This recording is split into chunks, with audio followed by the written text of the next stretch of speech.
Well, I'm delighted to be here today to present to you some of the findings from this year's Trust Barometer.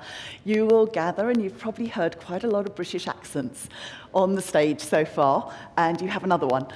They had a bit of a shock when I started speaking to them, because I've lived in the States for 17 years, I've worked across Europe, I've worked across Asia, and in many ways I'd like to think of myself as more of a global citizen rather than a citizen of a specific geography. So we're going to dig into a lot of data, and one of the privileges for me today is that I'm actually speaking to a group of people who enjoy data. So often we're talking to people within our organizations that don't have that same understanding of data.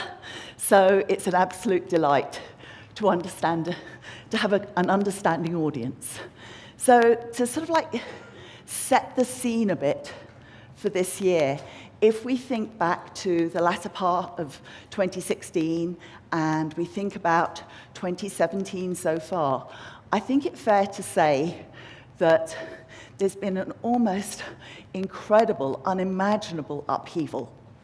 We have seen people from many countries actually vote with going against the norm. So they have registered their distrust, registered their dissatisfaction with government, people, policies.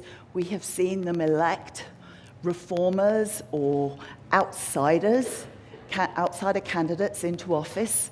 I mean, that happened in the States. It's happened in France when you think the runoff was two people, neither of whom represented the establishment. We've seen people opt to leave trading blocs. Brexit was a really big thing. So it lands up with you trying to work out, well, what is going on? What is going on in our society? And I think this year, more than any other year, the Trust Barometer helps provide some of those answers in terms of not only what is going on, but then what that roadmap might look like moving forward. So this is a conference where we're looking at trying to dig into truth. And as Will said, there's a great synergy between truth and trust. So I went to the dictionary, and it says trust is a firm belief in the reliability, truth, ability, and strength of someone or something. So we've got that synergy of trust and truth.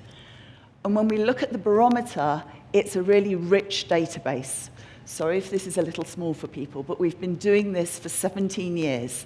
This last year, we went and interviewed online 33,000 people across 28 markets. So it gives you not only country views, but it gives you that global view, the regional view, and we can slice and dice that data multiple different ways.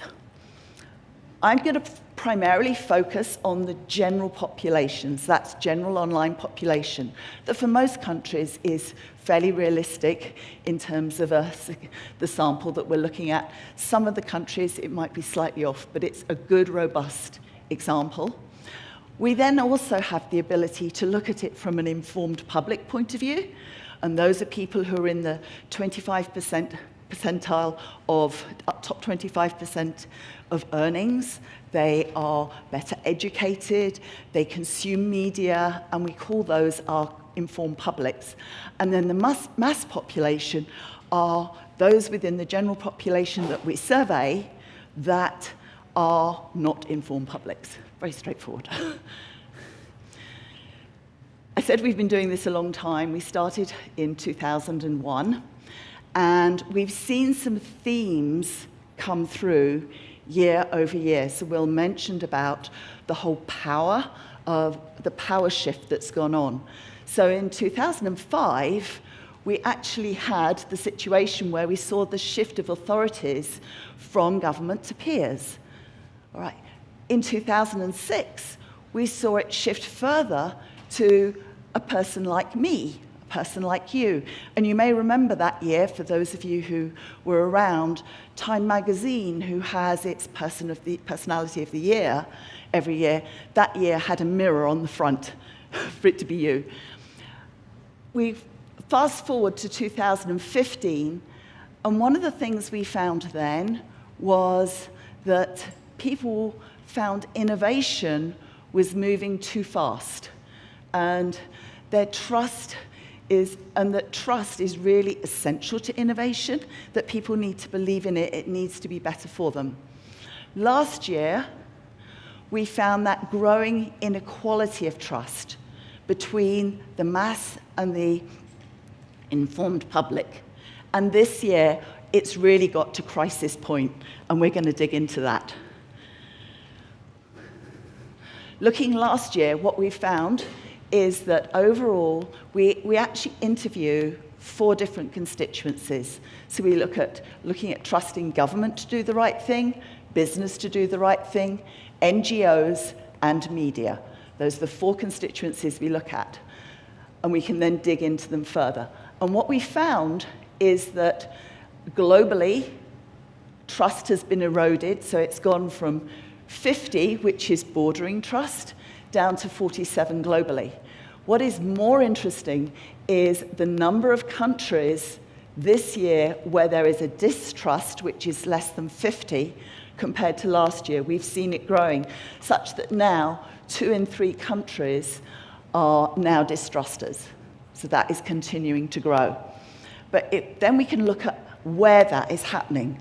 And if we look at that from an informed public status point of view, we can see that there's not been a lot of change. There's like 6 markets at the bottom that are distrusters last year and this year.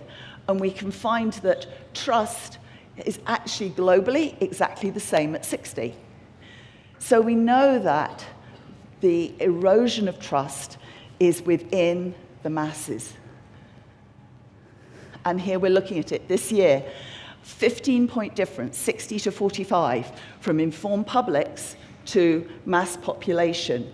We can see here that the mass population, it's 20 out of the 28 countries, actually distrust overall those 4 institutions combined. Taking this one step further and looking at some trend analysis, because I think it's always good to be able to look back year over year. You never want to just take one snapshot. What we found is that back in 2012, the gap between informed public and the masses was 9 points. By last year, it had grown 3 more points to 12 points. And this year, that gap has expanded still further. So rather than actually improving the situation, it's getting worse. Right? It is now 15 points between informed public's view and the mass population view.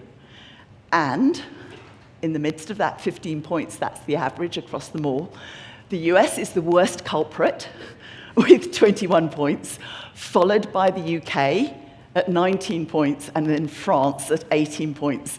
So there are a few countries that are the worst offenders, those being the top 3. And what this means is that people are taking control for themselves. If we think about a more traditional pyramid, then influence and authority would have been at the top of the pyramid. That's more likely to have been people like your informed publics. Whereas now, we've seen that inversion of the pyramid so that the masses are taking hold of that influence, they're taking hold of that authority, they are voting for what they want in terms of that, and we've seen that come through. It influences their purchase decisions, what they do, their activism, etc. Which brings me to the point that trust, this year we're seeing, is in crisis. It has been so eroded. And when I think about the 4 institutions, what we ask is, how much do you trust each institution to do what is right? And what we found this year, for the first time ever, all 4 institutions have gone down. So NGOs historically has always been in the lead. Over the years, we've seen that eroded so that we can see now that this is a -2 points this year compared to last year. Business is not faring much better.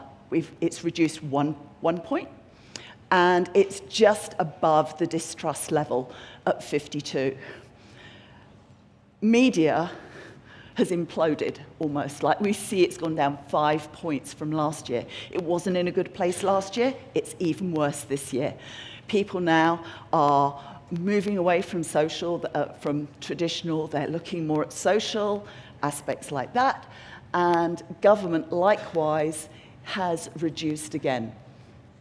So 2 of the 4 institutions are now distrusted, and we found that they are very much below and have all reduced.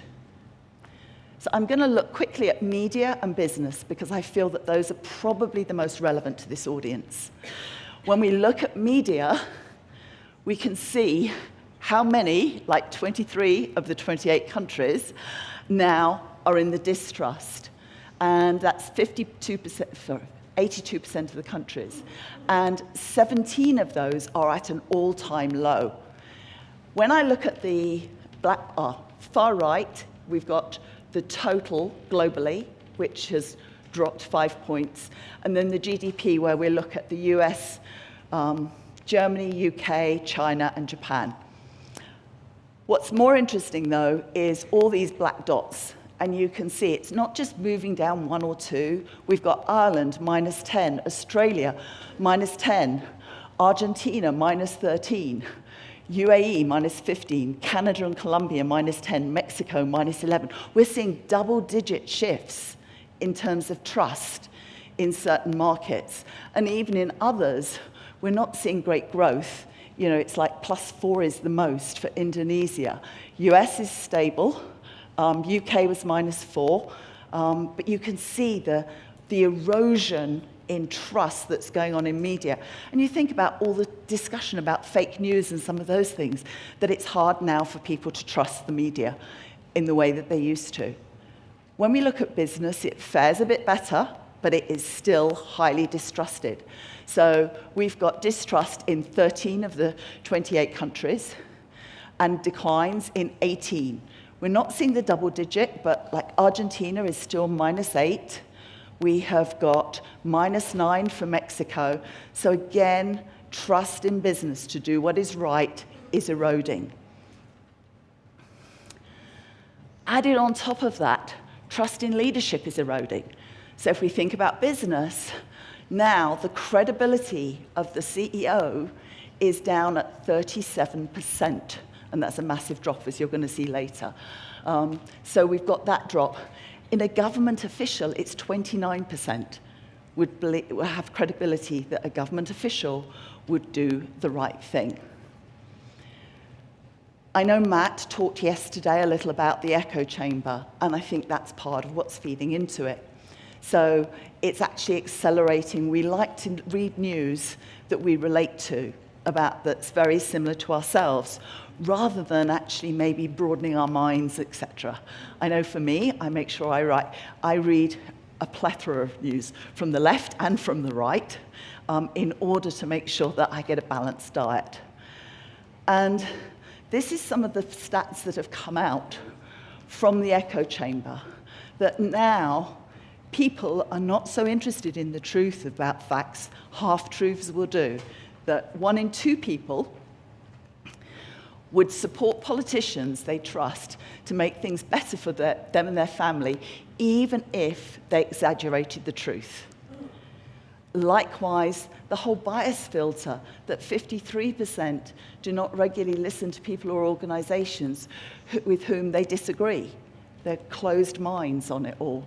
And 4 times more likely to ignore information that supports an opposite point of view. They'll just discount it. Also scary for the media is the fact that they are more likely to trust a search engine than human editors. And all of this actually means that they never or rarely change their opinions. They actually have an opinion, and it's hard to move someone from where they are at to where you might want to be taking them. We also look on a year-on-year basis at different aspects. So we can see that the popularity of search engines is still growing. I'm just picking out a couple of things. We'll see the erosion of traditional media, and Interestingly enough, owned media now at 43 is at the same level as media as an institution overall. So again, we're seeing that decline in some areas, but then online news is something that's growing. And official sources are actually considered suspect, that now people are thinking of more of the individual rather than the institution, or they're looking at the reformer rather than the perceived status quo.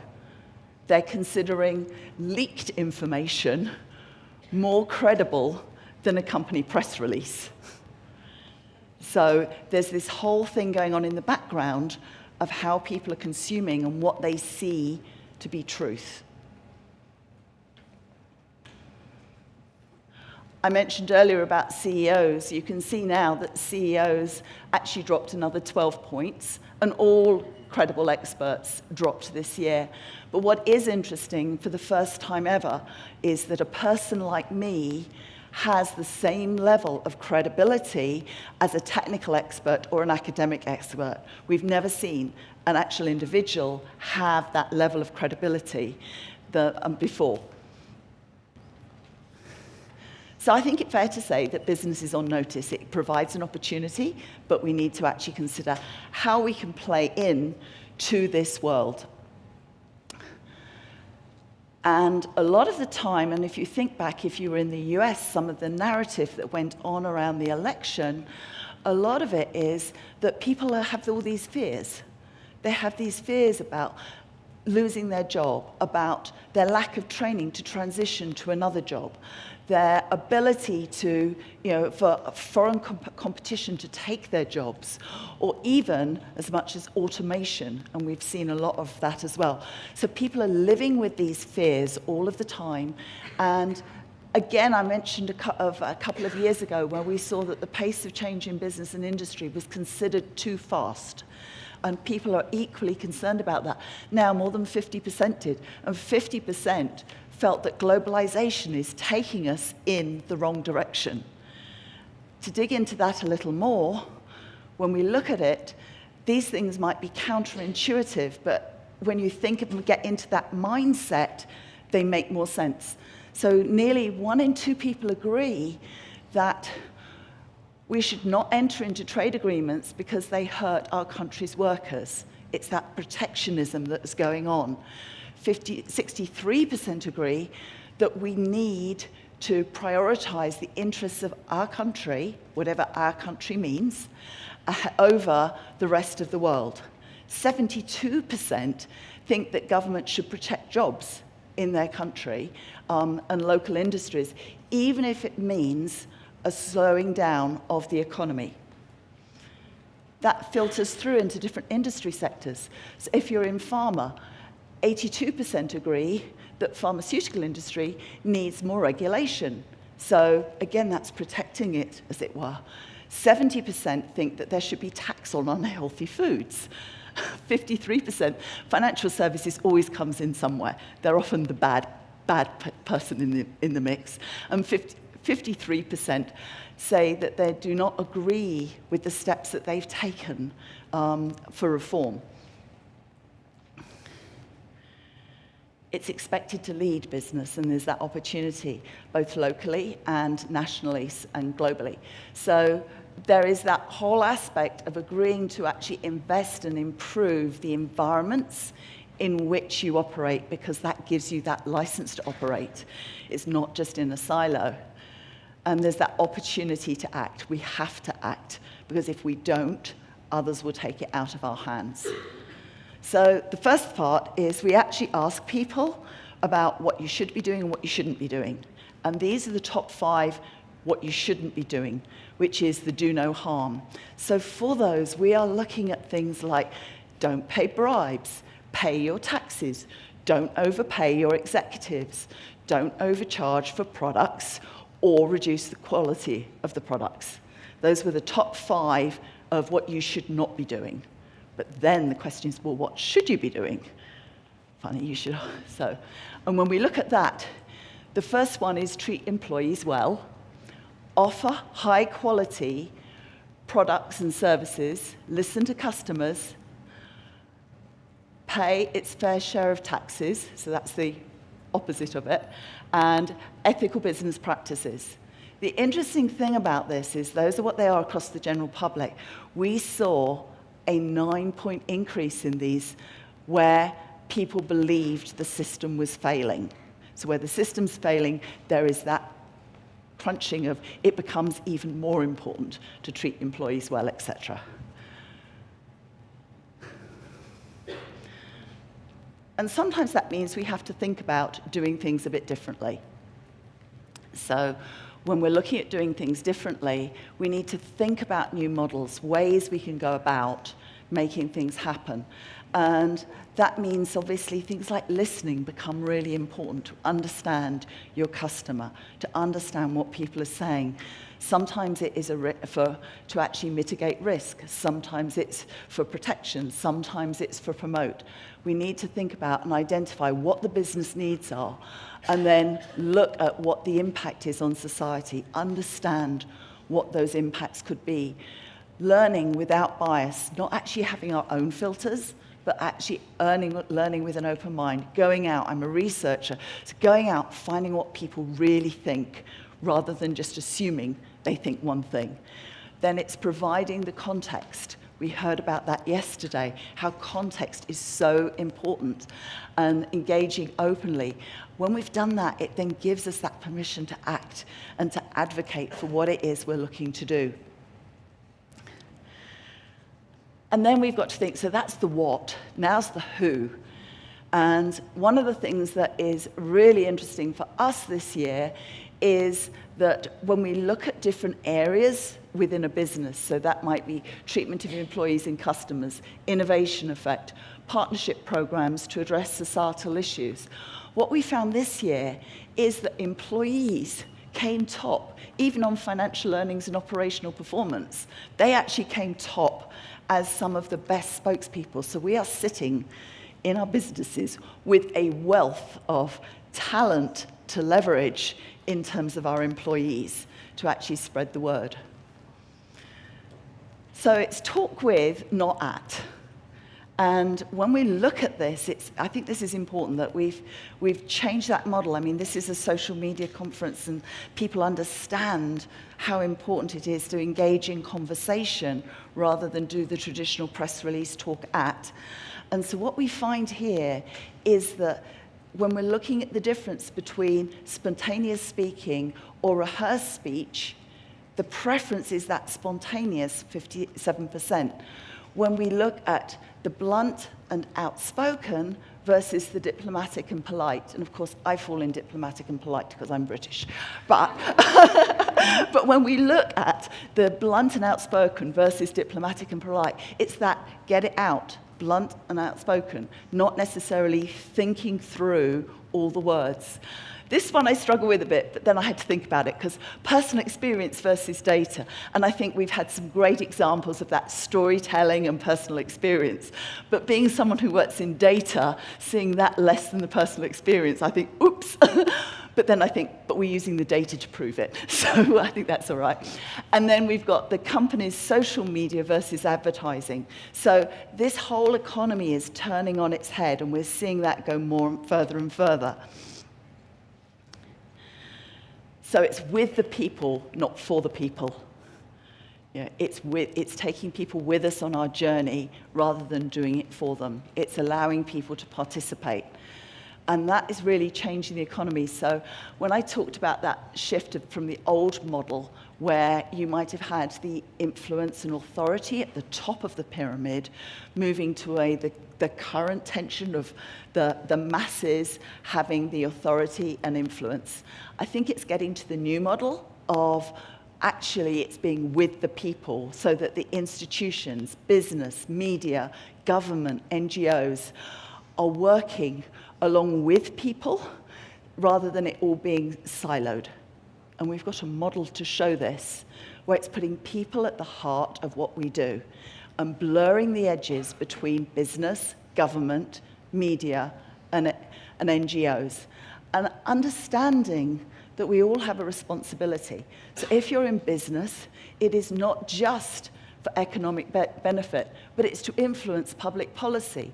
It's to benefit society as a whole. And it's also making sure that our information that we communicate is clear, concise, accurate, true, believable, can be trusted, that we have credibility in it. And that flow through the media is actually having our organization's voice come through. So this is how we're now viewing a more integrated operating model that looks very different to what it might have looked at in the past, which was much more siloed. Those edges are all blurring. And thank you. So I don't know if I've got time for